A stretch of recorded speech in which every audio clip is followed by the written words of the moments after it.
Does life right now feel like a whirlwind? Do you feel like time just slips or flies away and before you've blinked, it's Thursday or Friday and you are like, where has the week gone?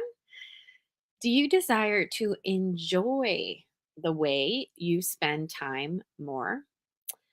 Today, you are in for a treat. Today, I have on the podcast the beautiful and talented best-selling author and time expert, Laura Vanderkam, and we're going to be talking about strategies from her new book, Tranquility by Tuesday, plus a bunch of other really, really fun things. Welcome to the Possibility Mom Live.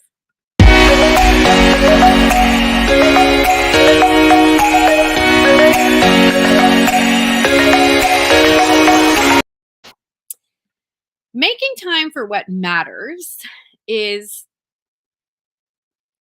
I think, something we can all relate to. I think everyone can, if you were to just honestly assess your time, we want to be doing things that matter to us. And I feel like what's behind making time for what matters, like this phrase, is more about I want to enjoy my time, or I want to find a way that I can find more things that I can fit into my schedule, things that are more enjoyable. I find time such a fascinating thing to talk about because it is finite. Outside God, God is the only one who is outside of time. We have 24 hours in a day. We need to sleep for some of them.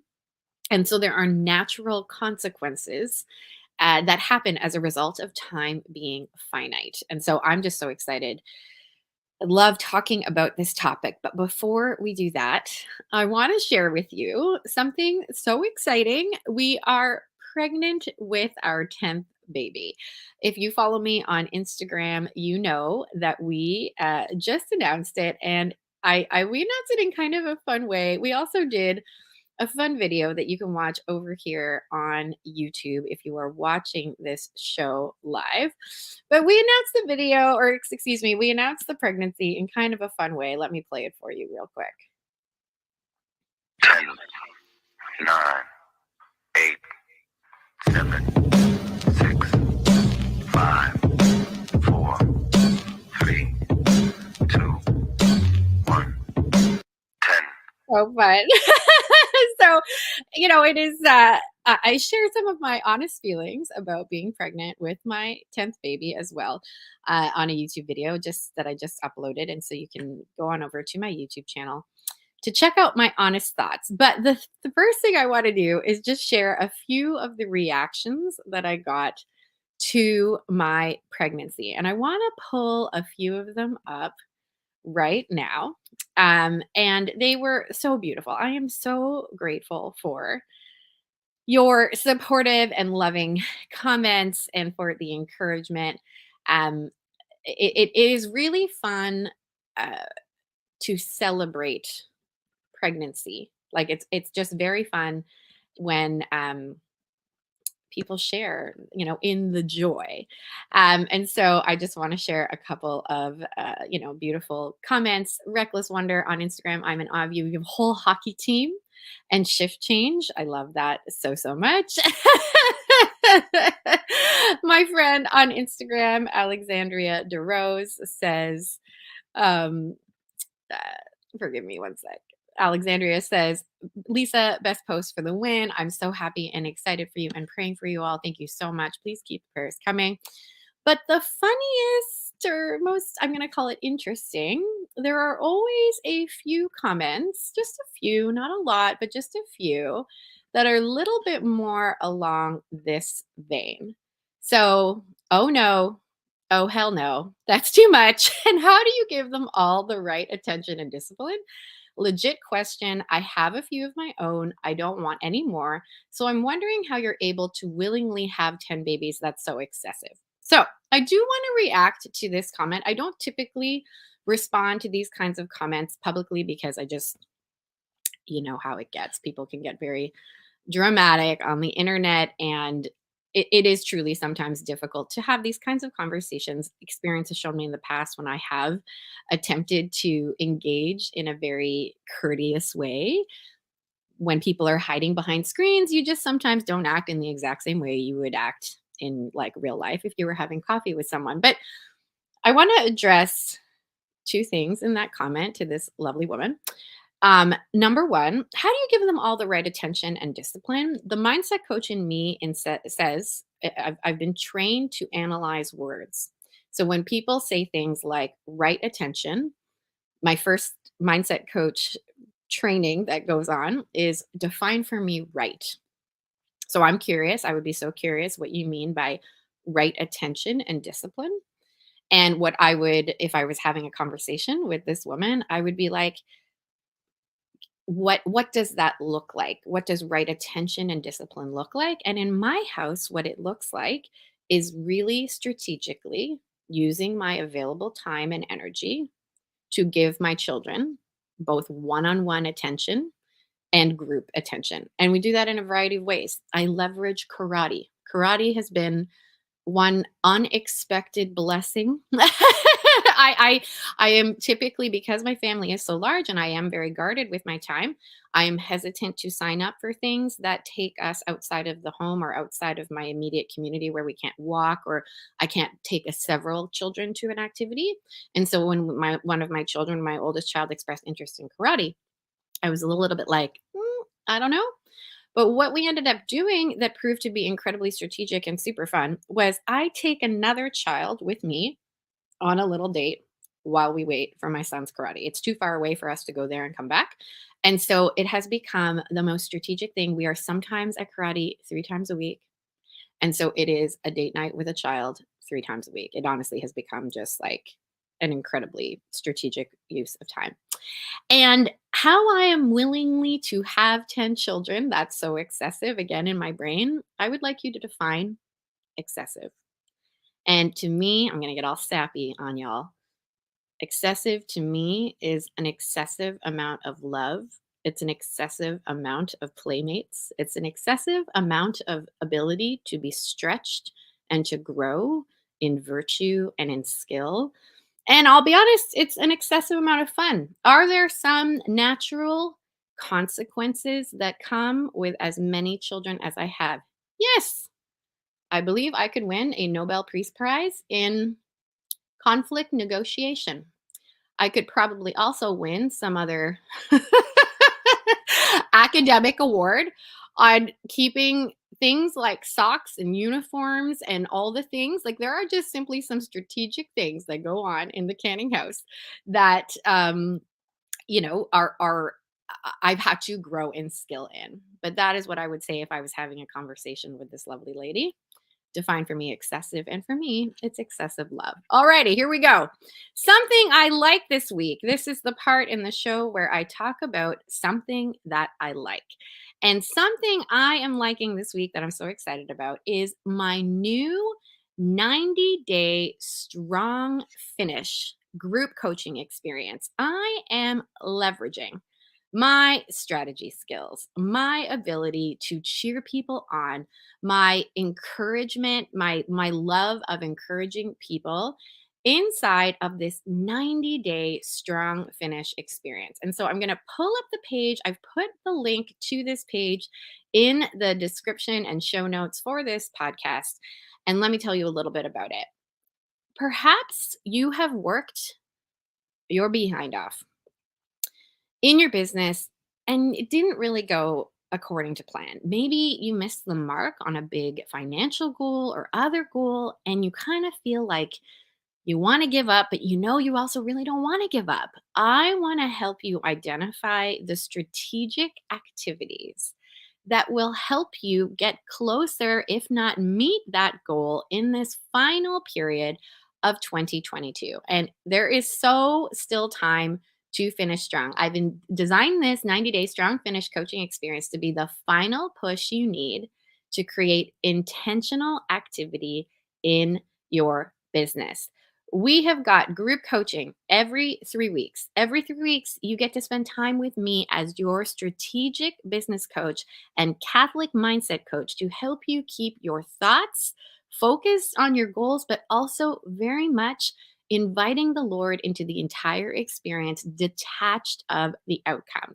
I'm going to help you craft your Black Friday offer if you would like to do one this year, and you're going to have a ton of support and group accountability. We've developed this incredible 90-day tracker to help you identify the exact activities that you want to focus on in this season of your life with all the things that you are managing so that you can love your business and your life. That's what I want for y'all.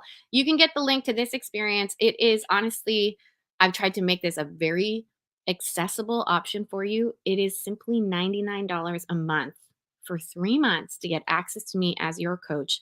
And honestly, I promise if you've ever watched me coach before, you know that I can help you identify the thoughts that are going to lead to action and are going to help you just be in this posture of surrender, trusting the Lord with the outcome. That is truly the big secret of it all, is to have a little bit of trust, like, well, a lot of trust, but detachment from the outcome. I think too much is a whole other thing, but I want you to love your business and be able to bake all the holiday cookies you want with your children because you know you have strategically designed your life, your time, your business so that you can bake all those cookies and not be worried. Alrighty. Speaking of strategic time, Laura Vanderkam,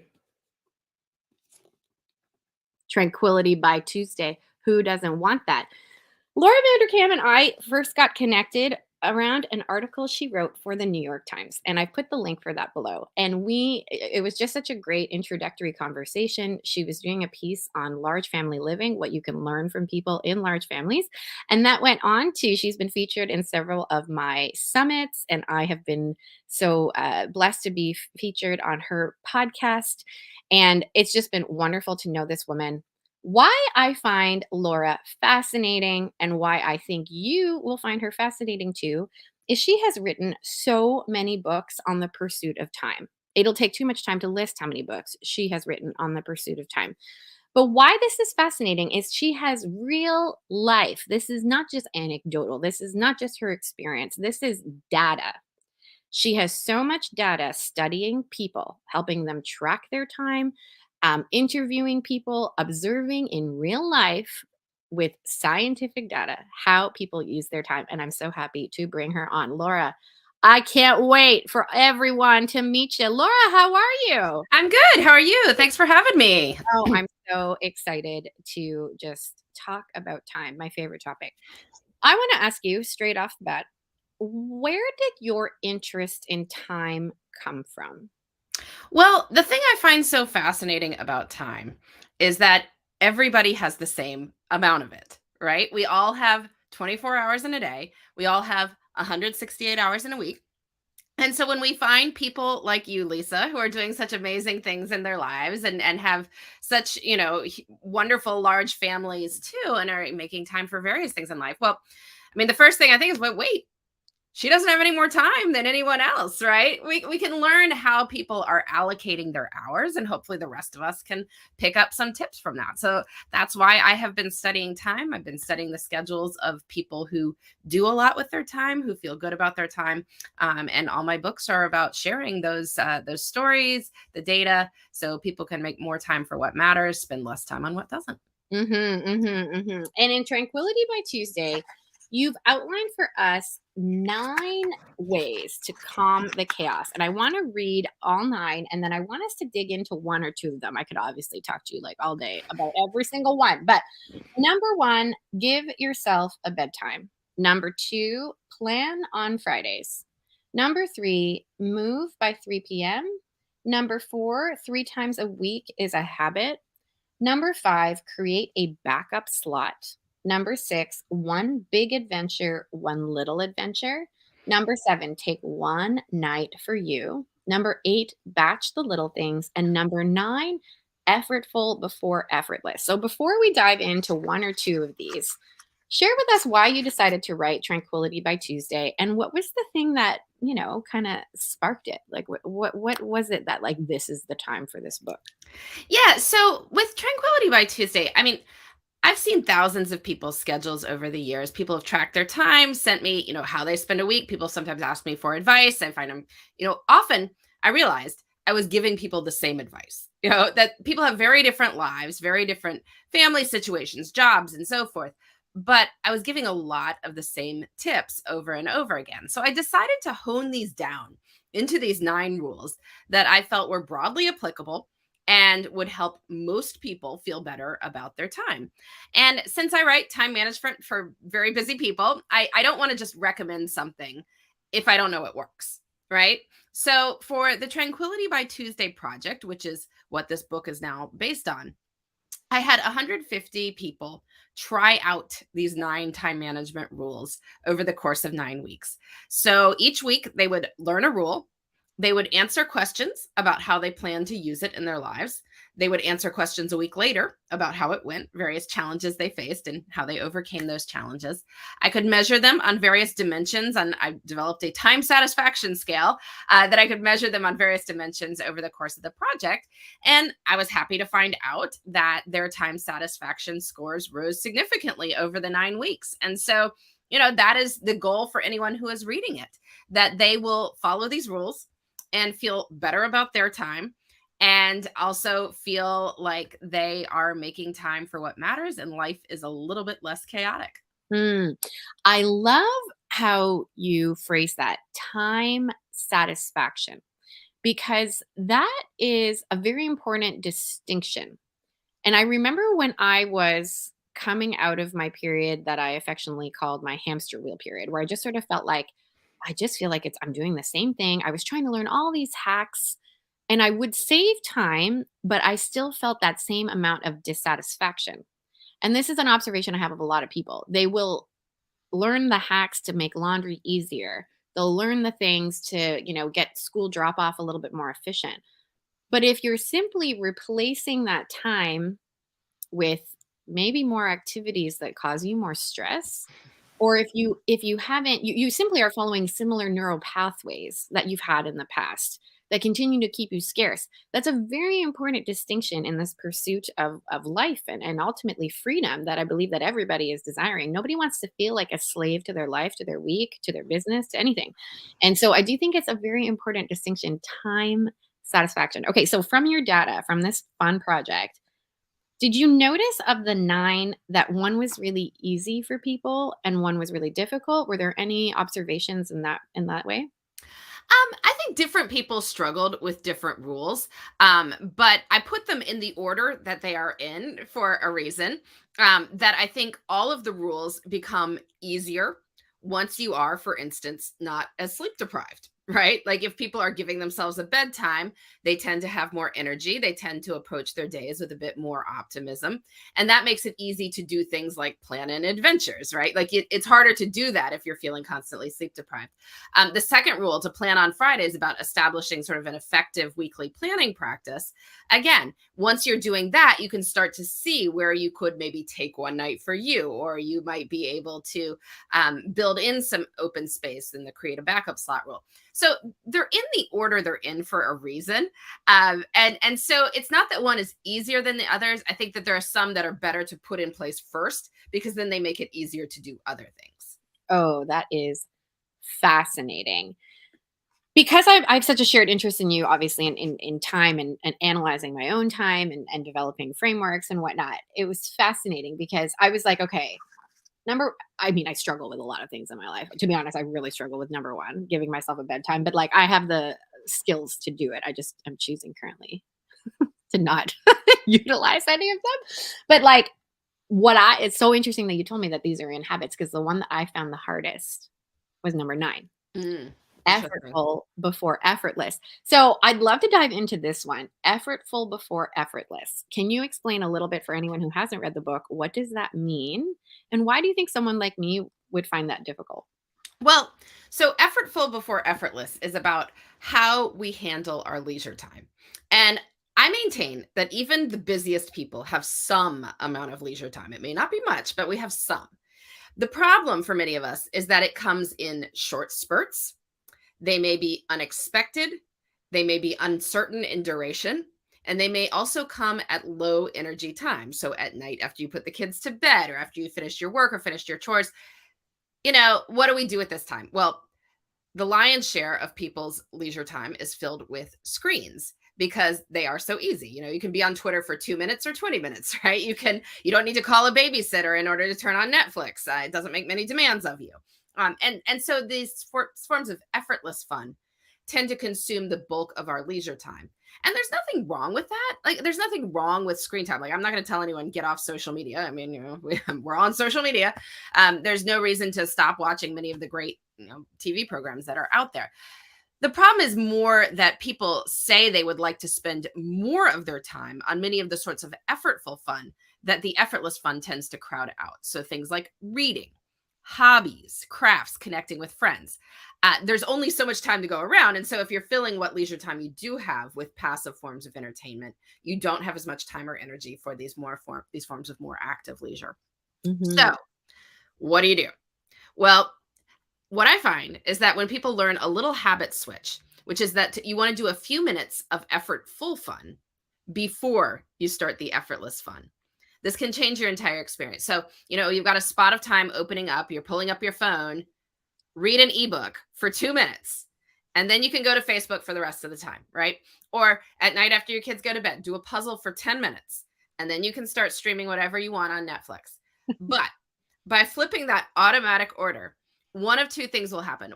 Either you'll be so into your effortful fun, you'll just keep going. Like, you'll keep reading that murder mystery. You'll never wind up on Facebook. And, that's probably fine. It'll still be there when you want to get back to it. But, even if you do switch over, like, at least you've gotten both kinds of fun. It changes the balance of your leisure time. And when I had people do this in the project, one of the statements I had people say, how much they agreed or disagreed with this statement. And so I could have an agreement score with it. One of the statements was, yesterday, I didn't waste time on things that weren't important to me. And when people learned this rule, their scores on that statement rose 32% Oh my over God. the course of the project, right? It's just people weren't spending as much time doing these things that were more automatic. They weren't chosen. When they had leisure time that felt more chosen, they became more aware of its existence and they appreciated it more. It changes your whole story. You're no longer, I have no time for myself. You're like, no, I do. I have some time. It may not be as much as I want, but I have some. Mm. Every Lent, I choose to become a lot more intentional with the way I use my phone. So I put specific apps on my social media so that I can't use them. Like, I'm really paying attention to screen time usage. I run a challenge typically during Lent for other people to do this as well, to break their cell phone addiction. And then every Lent it ends, I'm like, why don't I do this all the time? Like, why don't I do this all the time? And I just think it's a really important thing for people to consider. Like, if you're listening to this podcast and you don't really remember anything else from this episode, to just be aware of how you were equating leisure with your phone. I think that is just like very rudimentary. May we all accept that as a very basic truth to pay attention with how we equate leisure and our phone, because there are so many other ways to gain leisure. I'm going to share with you, and I'm curious, you and your husband, one thing that my husband and I are starting to do is pickleball. And at first I was like, this is the nerdiest thing we have ever done. Like, pickleball, if you're not familiar, it's kind of like bigger ping pong slash smaller tennis. It's super fun, super competitive. There's all kinds of rules and there's a whole culture around pickleball. But it was exactly to that point. We spend way too much time on our screens. I spend, a significant amount of time on my screen for work. And I just was like, give me something that is totally tactile. Gardening also. I love what Mhm. you wrote in the book about trees. There's a whole little thing. And I just like, I'm not an expert gardener by any means, but I just sort of putz around in my garden and weed. And I have little flower boxes that I love to take care of. What do you, and maybe you and your husband, or you do as effortful fun? Well, I certainly love to read. That's something I've been trying to do more of. If I have the spot of time, opening stuff on the Kindle app on my phone instead of just going to social media. I also like puzzles. And I had been out of the sort of puzzle thing for a while because we sold our house last year. And so we had to kind of pack up my puzzles, like being shown, like, people don't want like a half done puzzle apparently if they're showing a house. So I had been doing a bunch and then I put them all away. And then I just, once we moved, I hadn't really gotten back in the habit, but I recently was like, okay, I'm going to do it. So I got a big puzzle mat so I can roll it up if I need to for anything.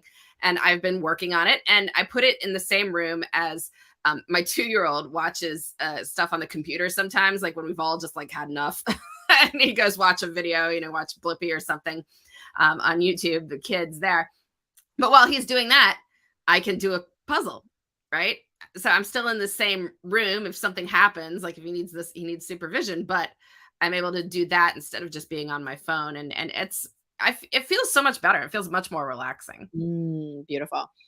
Yeah, that's a huge part too. It feels much more relaxing. That's a very important distinction. I think we can just think, "Oh, I'm relaxing on my phone," but we're inundated by so many things. And so just the art of a puzzle, there's a completion to it. A new thing I'm picking up is crocheting. I got introduced to, you can make these cute little like characters, penguins, little cute little animals. And so I'm picking up crocheting. All right. I want to go to way number one, which is the bedtime. Because for my audience, busy moms, some are moms of many like me, some are brand new moms of 1 or 2 children. Bedtime is so challenging, can be so challenging for moms because when kids are in bed, that's the me time. And this can get extended and extended, but then we pay a cost in the morning. So, what did you notice in your Tranquility by Tuesday project that helped people who had struggled going to bed at a certain time? Yeah, so there's a couple things you can do to help yourself along as you are trying to get in bed by whatever you deem your bedtime to need to be. I mean, one, make sure it's realistic. I mean,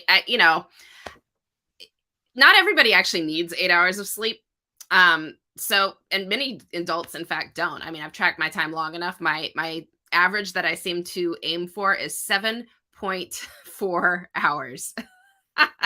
So, it's good to know. But anyway, we need to wake up at 6:30 to get kids going for school. So my bedtime is 11, right? The 7.5 hours before 6:30 in the morning. So at some point between 10 and 10:30, I kind of need to make a decision. Like, am I aiming for 11? Like, I'm an adult. I don't have to.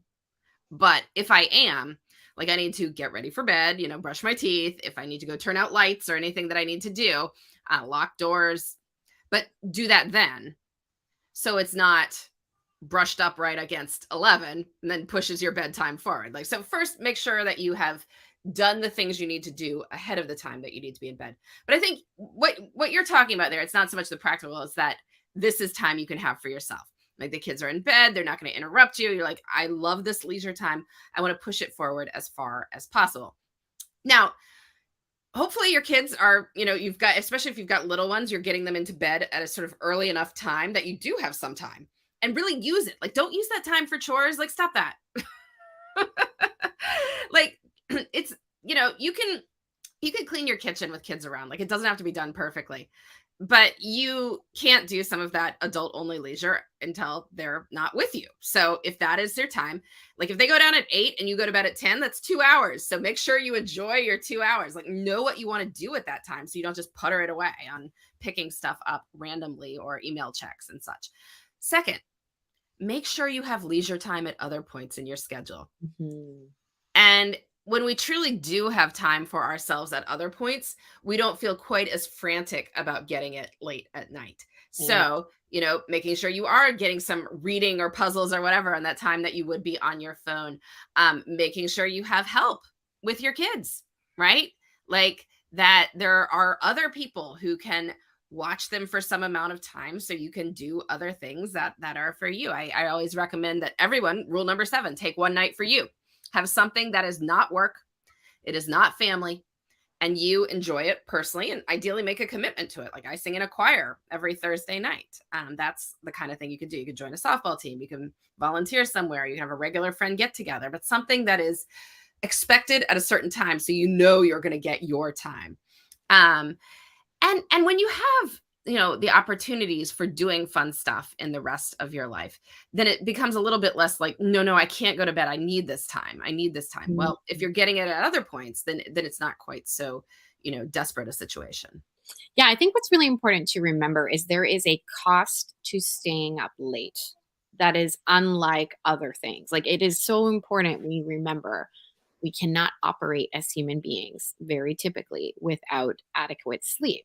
I remember I met with a naturopath once, and she was like, "How many hours of sleep do you typically get?" And I was like, "Typically between 5 and 6." And she was like, "Lisa," we had just met. I had, I think at the time when I was working with her, probably like 6 or 7 children. She was like, "Do you see how much you achieve in your life with 5 to 6 hours of sleep?" And I was like, "I do." She was like, "Can you imagine what would happen to your ability to focus, to your vitality, to your effectiveness if we up that to even 6 to 7?" And I was like, "Oh, wow. I never thought about that." We just can't ignore the human element of our body. I think too often we do. And sometimes we unavoidably, like if you're nursing a baby in the middle of the night, like you are in a lot of ways, like you can't avoid that. Like if you've chosen to nurse your baby exclusively, you are choosing to forego sleep, right? And so there are times like that, of course, that a lot of moms listening to this are going to have to navigate. But it's important to have that power, like that knowledge that we need sleep as human beings, the same way we need water, we need food. And so there is a consequence to not getting sleep that is a bit more dire, I guess, than other things, right? Like if Yeah. you don't get as much leisure, perhaps you don't like your time as much, but there's a different consequence to that than sleep. So I just think that's really important to state. Let's talk about this doing something just for you, because this is another thing that for my audience, I love y'all. Are you listening to me? I love y'all. But I get so many messages about, I feel bad taking time for myself.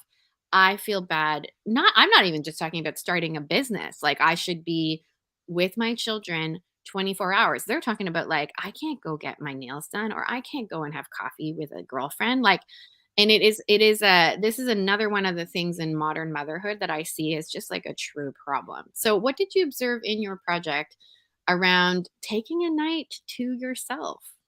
Yeah, I know there's resistance to it, and for all sorts of reasons. I mean, some that came up, people were, providing care for ill family members, for instance. They're like, I can't, leave the person. I say, well, I think it's actually pretty scary of the perspective. Like something could happen to you. Like if you're the only person who can truly take care of this other person, that's a risky situation. Like what happens if you get injured or sick or worse, and like clearly people are going to figure something out, I would hope. And if they can, then maybe we can for like 2 hours on a Tuesday night, right? So I think that, there's a lot of mindset going here. I mean, sometimes there's the martyrdom mindset. There's also just arrogance. I mean, it is arrogance to believe that nobody else can do the things that you do. I can tell you that pretty much universally, the world is going to go on spinning in all of our absence. Like that's hard to acknowledge, but it's true, right? So in that sense, somebody else can do, in fact, many of the things that you do, at least some of the time. It's fear. It's fear because then we're thinking, well, what is the point of me if other people can do what I do? Like, what is my meaning in life if somebody else could also take care of my children, right? It's like, well, I'm sure you have many awesome components to you, like even if somebody else can. Like, this is not we're every human being has value and worth apart from whatever we do, right? And you see this with your babies, like they can't do anything. You still think they have inherent value and worth. So Mm. given all the things that you can do, even, you have value and inherent apart from that. So I think, we got to get over this mindset of both arrogance and fear, which is the flip side of the same coin. I love. Like, yeah. And so it's not that challenging. It's a couple hours. Like we're not talking all 168 hours of the week. It's also about it, like if you do have a partner, it's about giving that person a chance to step up and be part of your kids' lives as well. I think there's a lot to be said for that. I was at choir last night, and my husband took the 4 younger children to go get their flu shots. Like, Ah, yeah, he can do that. He can absolutely do that. so good. I love Yeah, no, it's like, I don't know. Sometimes I think women, especially if you have multiple children, somehow believe that your spouse is not capable of handling all of them. And I think, he probably often is. So give him a chance. Let him learn the skills. What have you observed in your work, like in your data, of mothers particularly who have grown in their ability to leave their children and do things for themselves? What have you observed about their quality of life, about their satisfaction, about their behavior? Well, the people who do finally like listen and decide to do this, I mean, often just become evangelical about it. We forget that we are somebody apart from work and family. Like, we forget that we have our own interests. I mean, people had to hunt for, like, what would I do? I was like, take one night for you. You have to do it because you're in my study now. And they would like, oh, I don't know. What am I going to do? Like, you have to hunt back through like extracurricular activities you did in high school. That people started playing tennis, and then found pickleball or whatever. Or people just cast about, like, email a couple friends and say, like, if we all got Thursday night, what would we do? And, just figure out something. And it takes time. It takes time. Like, maybe you decide after all this, you really want to have music be part of your life. Maybe you play the flute and you'd love to play the flute in an ensemble. Well, even if you could find one immediately, they're probably not having auditions tomorrow. And so this is something you'd have to aim for over the next 6 to 12 months. But in the meantime, maybe you could take flute lessons again, or, you could, go to concerts or whatever it happens to be. But just come up with something each week that can be your time. And when people did this, like, their moods just improve tremendously because it renews our spirits. We Mhm. take time for our own interests. We develop more energy for absolutely everything else in life. It's just, again, 1 + 1 = 2. It's one of those things that it's the most cliche statement about your cup being full. But what I really like about that is that it can then overflow. Like, when you have a full cup, it can then overflow to your spouse, to your children, to the people that matter most. Tranquility by Tuesday, available anywhere you love to grab books. Laura, where can people go to learn more about you and all of your work around time? Yeah, you can come visit my website, which is lauravanderkam.com. You can learn about my books, my podcasts. I blog there a couple times a week. We have a great comment section going, so I'd love to have your listeners join me there. If you're on Instagram, I mean, we've been talking about social media, but I'm there. So at @lvanderkam is how you can find me there. I love it. Laura, thank you so much for spending some time with me. It is always a pleasure to connect with you. Thanks so much for having me. I really appreciate it. How much fun was that, y'all? And here's the thing that I wanted to make a distinction about is, like, it's the quality, like how much you enjoy your time. I think anybody can manage their time. Truly. Anybody can manage their time. But for you to enjoy your time is like, ooh, like, just that's a very different distinction. Alrighty. If you have any questions about time, forgive me, I meant to allow people to, encourage people rather to ask their questions. But if you've got any questions about time, I will totally answer them. We're coming to the part in the show where I give a genuine reaction to something I have not seen yet. Genuine reaction to a video or piece of content on the internet that I have not seen. And so we're going to take a moment to cue this up, and I'm going to react to it in real time with you all. I have not seen this. Let's go.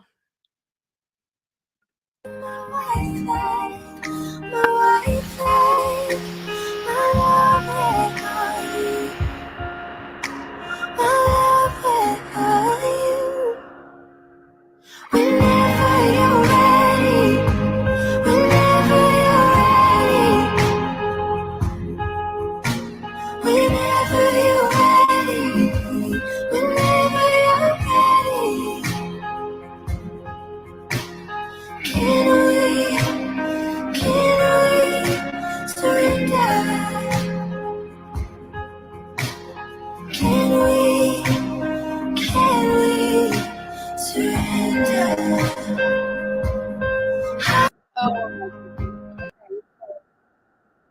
for the what we just watched was proposes dot moments on TikTok. It was a high school student who was unfortunately injured in a football game, and he received a standing ovation because he is walking with a walker with great difficulty. You can see in the video with great difficulty, he's walking to receive his high school diploma, and the camera pans to all of his fellow classmates in the entire stadium standing, you know.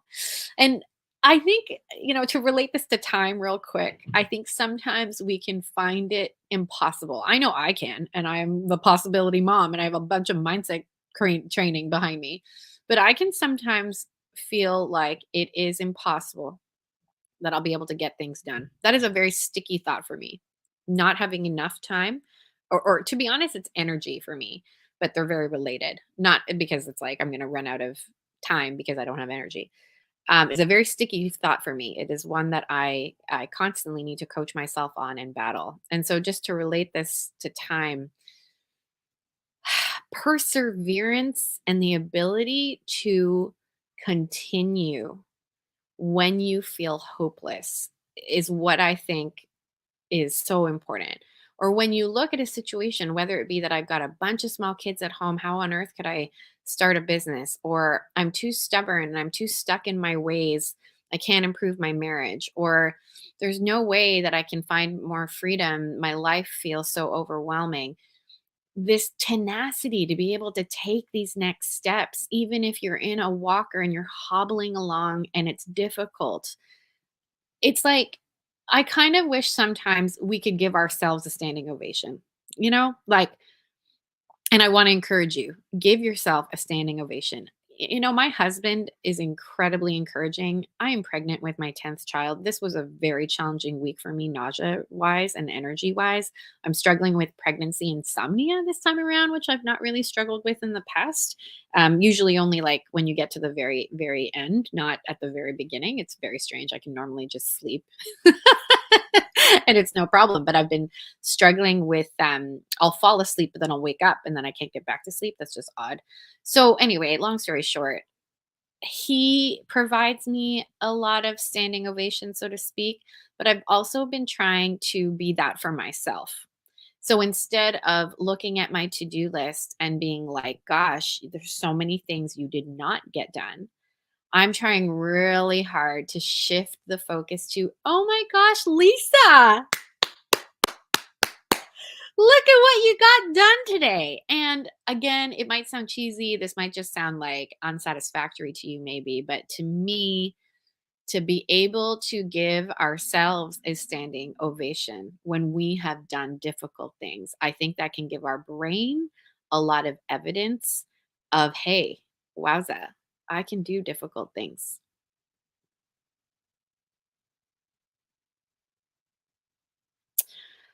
May we all give ourselves more pats on the back.